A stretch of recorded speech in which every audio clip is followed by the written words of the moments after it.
Ini rombongan pengunjuk rasa dari Pulau Madura, tepatnya di Kabupaten Bangkalan, sedang bergerak menuju Balai Kota Surabaya.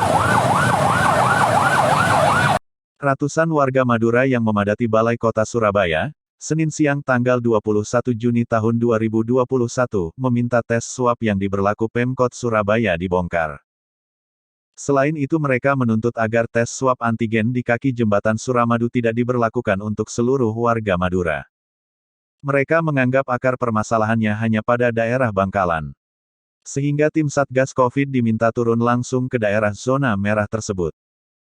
Musdik Muhair, Korlap Aksi, mengatakan, akar permasalahan sebenarnya berada di Bangkalan.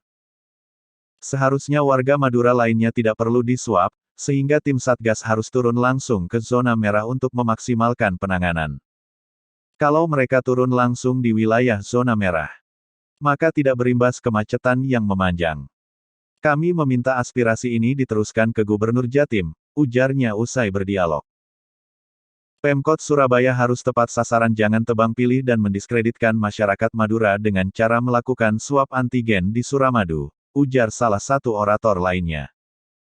Ia juga mengancam jika tuntutannya tidak direspon selama 3 kali 24 jam, pihaknya akan mengerahkan massa dalam jumlah yang banyak. Massa juga akan mendatangi kantor Bupati Bangkalan.